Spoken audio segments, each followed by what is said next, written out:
In the online gaming world, few communities are as tight-knit as the Civ Players League. Originally an organization dedicated to hosting competitive multiplayer games of Civilization III, CPL has grown into a household name in the world of esports. I've met many of my closest friends through the league. Some players are aggressive, taking a warmongering approach to the game, while others are more gentle, preferring a peaceful path to victory. Some players are serious, while others are just looking to have fun. We have pillars of the community who always do what is right, and we have players who are French. Our differences matter less than what brings us together, our willingness to subject ourselves to 5-hour-long games of competitive Civ 6. However, light cannot exist without darkness, and good cannot exist without evil. Historically, I've always tried to highlight the best of what multiplayer Civ 6 has to offer. Intricate strategies, thrilling competitions, etc. However, it's high time I stop shielding YouTube from the seedy underbelly of CPL.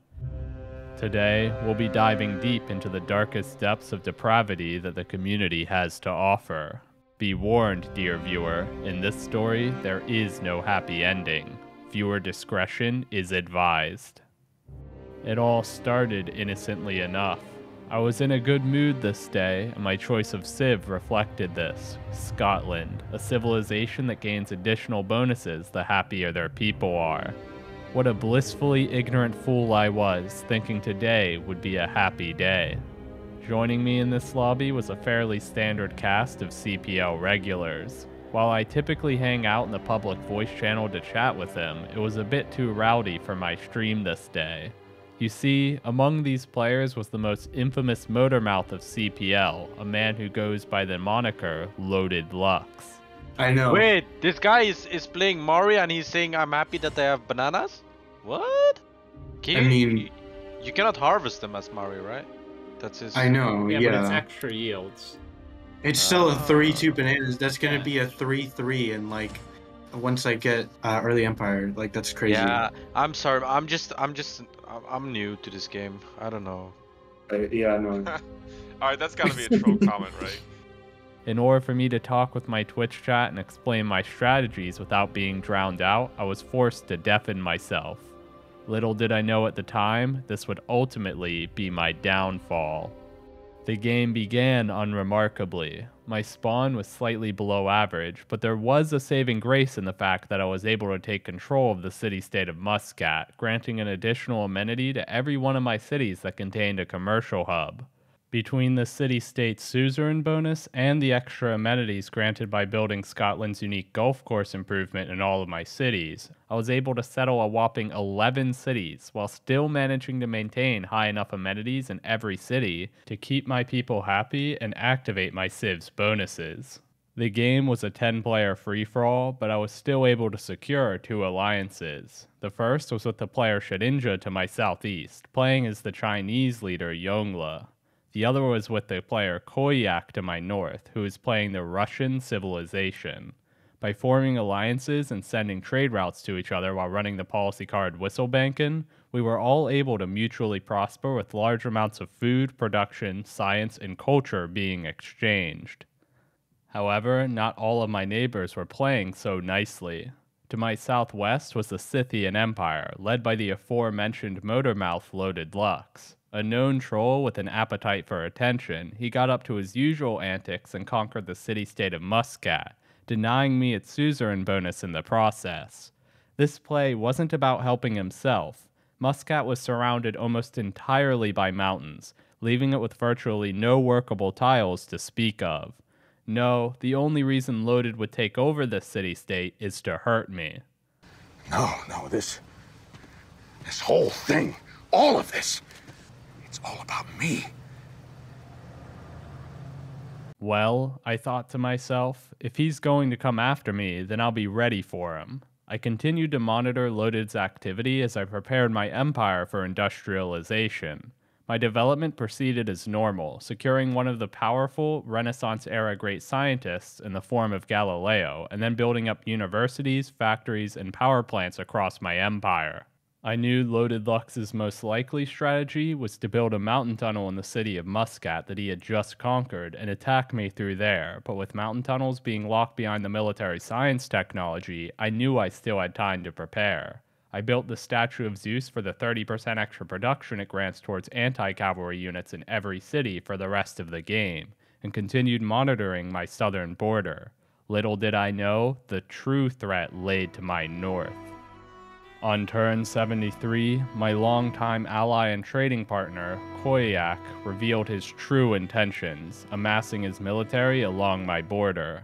Civ 6 doesn't allow players to declare war on their allies until 20 turns have passed since the start of the alliance, so I was left with 2 whole turns to prepare.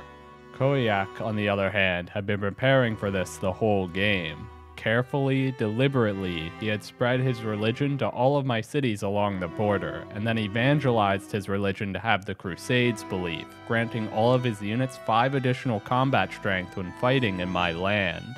Furthermore, the World Congress was stacked against me. Just earlier, Koyak had coordinated with several other players in the lobby to force through a resolution which discounted the cost of purchasing units with faith by 50%. While this greatly benefited his religious build order, I was too atheistic, too enlightened to have any faith with which to take advantage of this. So, I was stabbed in the back, and I was fighting at a disadvantage. However, I've gotten myself out of worse situations, and when it comes down to it, I'm simply a far better and more humble player than Koyak. In a fair 1v1, I still have a chance of turning this around. However, Koyak has no concept of fairness. When I tuned out of the public voice channel earlier in the game, he smelled an opportunity for shenanigans and pounced on it. This whole time, Koyak hadn't just been planning to backstab me, he had been coordinating with another player, Loaded Lux, to 2v1 me in the public voice channel. Just as my Scottish Highlanders hit the battlefield and I began to push back against the Russian menace, a wave of Scythian cavalry stormed through a mountain tunnel built into the mountain range on my western border, and suddenly, it's hopeless. My units fight valiantly, defending my empire to the very last man. Scottish pike and shots and Scottish Highlanders fight for their country left and right, taking on cavalry and tanks alike, and being rewarded only with death for their efforts. However, the suffering of soldiers at war is nothing compared to what I was enduring in real life. I had poured my blood, sweat, and tears into creating content to build up the multiplayer Civ 6 community, and this is how I was being repaid. In all my life, I had never suffered such trauma, such indignity. I can safely say without exaggeration that I now understood what it must be like to have a miscarriage. I lost the Civ 6 game, but I lost something more than that. I lost my innocence, my optimism, and my love for the game, all of it blown away by the brutal reality of human cruelty. I took a hiatus from Civ and traveled the world in search of meaning. I visited the Andes Mountains, I dredged the depths of the Mariana Trench, and I achieved nirvana in my pilgrimage to a Buddhist monastery buried deep in the Wuling Mountains. After this 3-day-long hiatus had elapsed, I returned to multiplayer Civ 6 with a new outlook on life.